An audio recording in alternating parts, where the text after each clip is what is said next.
التصميم الإلهي للزواج من كتاب زواج على الصخر لجيمي إيفانز. بدأ الكاتب الفصل ده بسؤال: إيه صفات شريك الحياة المثالي؟ وقال الكاتب: المرأة المثالية بالنسبة للراجل هي اللي تخليه يحس إنه ملك، بتشجعه باستمرار وتقوله قد إيه هو عظيم، وتسدد احتياجاته الجنسية وتوفر ليه مناخ منزلي يتمنى إنه يعيش فيه طول اليوم. أما الراجل المثالي بالنسبة للمرأة هو راجل حساس عاطفي وقائد قوي، يوفر اللي يحتاجه بيته ماديا، ومدبر وحكيم وأب صالح ومساعد في كل شؤون البيت.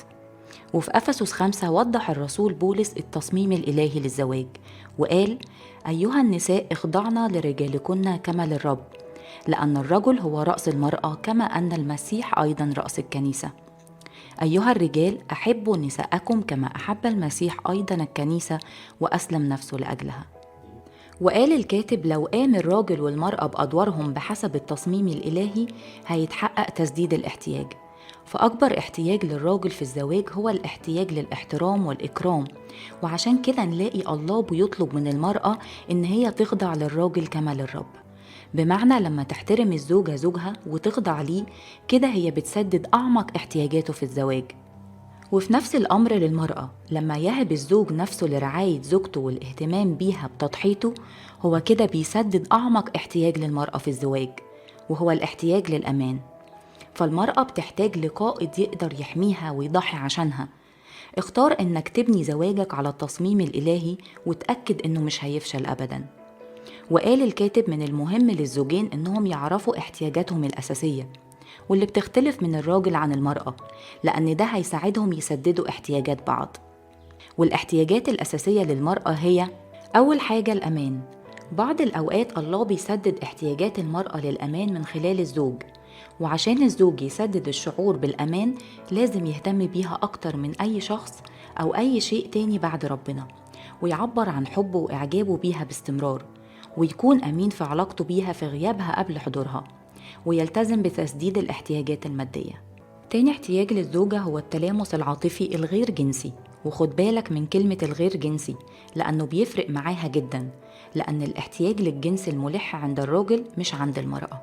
تالت احتياج التواصل العميق، فالزوجة بتحتاج لمشاركة زوجها عن اللي بيحصل معاه خلال يومه بالتواصل بأسلوب منفتح وبطريقة تفصيلية.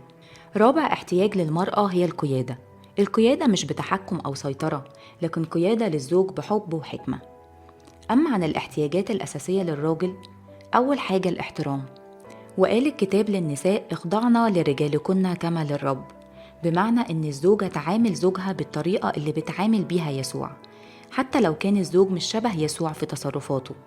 وإذا كان الزوج راجل مؤذي، تقدر الزوجة تقوم برد فعل على إساءته من غير ما تعامله بعدم احترام، وتتأكد إن ربنا هيكرمها ويدافع عنها. ومن الطرق العملية لاحترام وإكرام الزوج إنك تسمحي لزوجك بالفشل في بعض الأوقات مع الصلاة لأجله بدل من الضغط واللوم ومحاولة تغييره. إنك تستري ضعفه وعيوبه قدام الآخرين وتظهري نقط قوته. تاني احتياج للزوج هو الجنس، فالزوجة هي المصدر الوحيد لإشباع احتياج زوجها للجنس، وافتكري دايما إن ده احتياج أساسي عنده، ولما بتمنعيه لأي سبب ده بيديه شعور عميق بالرفض. لكن عبري بحب لو الوقت غير مناسب عندك، مع تحديد وقت مناسب تاني. تالت احتياج الشركة الحميمة، استمتعي بعمل كل حاجة مع زوجك. لو كان ليكم نفس الاهتمامات فده أمر رائع، لكن لو اهتماماتكم مختلفة ابذلي جهد أكبر عشان تستمتعي بالحاجات اللي بيستمتع بيها. رابع احتياج للزوج هو الدعم الأسري. على الزوجة تخلق بيت مليان بالحب والاحترام والشبع، فيبقى هو أكتر مكان يحب الزوج يبقى فيه. ووضح الكاتب إن زي ما مهم للزوجين إنهم يعرفوا احتياجات بعض، فالتواصل بين الزوجين مهم جدا لنجاح الزواج. وهنا وضح الكاتب 5 مفاتيح أساسية للتواصل الفعال في الزواج. أول مفتاح هو الاهتمام المتبادل. لازم تحاولوا يوميا إنكم توصلوا لبعض حقيقة إنكم بتحبوا بعض وبتهتموا بأمور بعض، ويكون سلوككم بيأكد كده. تاني مفتاح هو الإصغاء، وفي فرق بين الاستماع وبين الإصغاء. في الزواج محتاجين إنكم تصغوا، بمعنى إنكم تكرسوا ذهنكم عشان تفهموا أكتر المشاعر والأفكار من الكلمات اللي بتتقال. تالت مفتاح هو التواصل الفعال. إنكم تمدحوا بعض وتركزوا على النقط الإيجابية في بعض وتمدحوها. رابع مفتاح، قولوا الصدق في محبة. ففي الزواج هتحتاجوا أوقات تواجهوا بعض بحاجة زعلتكم وما عجبتكمش، والمشكلة مش في المواجهة لكن الطريقة اللي هنستخدمها للمواجهة. وهنا يجي دور إنكم توازنوا بين الحق والحب، الحق اللي يساعد الآخر يقيم الألم اللي تسبب فيه، والحب اللي يحسسه بالأمان إنه محبوب. خامس مفتاح، الانفتاح. لازم تهتموا إنكم تلاقوا وقت خاص لمشاركة بعض بأفكاركم ومشاعركم وأحلامكم العميقة. وفي النهاية بينصحكم الكاتب ما تستسلموش مهما وصل ليه حالة زواجكم، لكن اطلبوا مساعدة ربنا وصلوا واستمروا في محاولة إنجاح زواجكم، وافتكروا إن الله هيساعدكم وهتحصدوا ثمر تعبكم في وقته. الفكرة خلصت، لكن الكتاب مليان بالتفاصيل، بنشجعك تشتريه وتقراه وأكيد هتستفاد أكتر. ربنا معاك.